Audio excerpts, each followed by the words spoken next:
Hello everyone, welcome to a new video.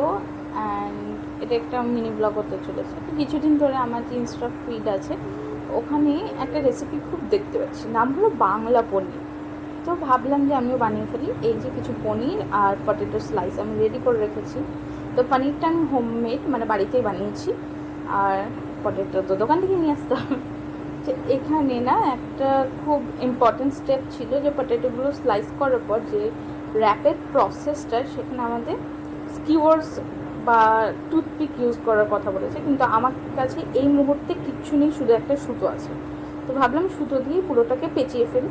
তো মাঝখানে পনির রেখে একটু জাস্ট র্যাপ করে নিচ্ছি। এখানে একটা ইম্পর্টেন্ট স্টেপ আছে, বলে দিই। আলুটা না জলে দেওয়ার পর সঙ্গে সঙ্গে একটা টাওয়াল বা শুকনো ন্যাকড়াতে ওটাকে পুরো শুকিয়ে নিতে হবে, যেন কোনো জল না থাকে। জল থাকলে ওটা শক্ত হয়ে যাবে, ভেঙে যাবে।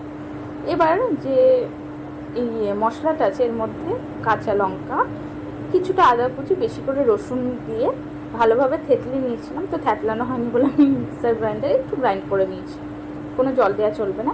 এখানে আমি 4 চামচ কর্ন স্টার্চ বা কর্নফ্লাওয়ার নিতে পারো। এর মধ্যে আমি 1 চামচ চালের ময়দা বা চালের গুঁড়োটা অ্যাড করেছি। এর মধ্যে আমি এবার গরম মশলা দিয়েছি, একটু দিয়েছি হলুদ, লবণ, আর উপর থেকে গোলমরিচের গুঁড়োটা আমি অ্যাড করে এই যে ড্রাই ইনগ্রিডিয়েন্টসগুলো আছে এগুলোকে ভালোভাবে নেড়ে দিচ্ছি। এবার এই ড্রাই ইনগ্রিডিয়েন্টসের দিয়ে এই যে আমরা পটেটোটা র্যাপ করেছিলাম এটাকে পুরোটাকে কোট করে নিতে হবে, ড্রাই কোট। এবার যে এক্সেস যে পাউডারগুলো থাকবে, যে মশলাগুলো থাকবে, ওর মধ্যে আমাদের এই যে যে পেস্টটা করেছিলাম বা হালকা গ্রাইন্ড করেছিলাম সেটাকে দিতে হবে।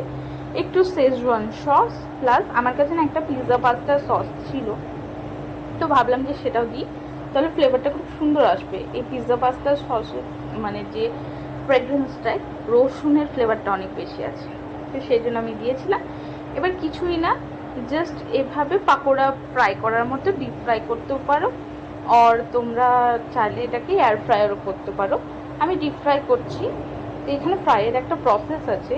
ফার্স্টে না আমাদের একদম লো ফ্লেমে রাখতে হবে, আস্তে আস্তে সেটাকে ভেজে নিতে হবে। তারপরেই যে আলুটা আছে সেটা ভালোভাবে প্রপারলি সেদ্ধ হবে আর খেতেও ভালো লাগবে। তো এভাবে বাকি যে পাকোড়াগুলো আছে আমি করে নিয়েছি।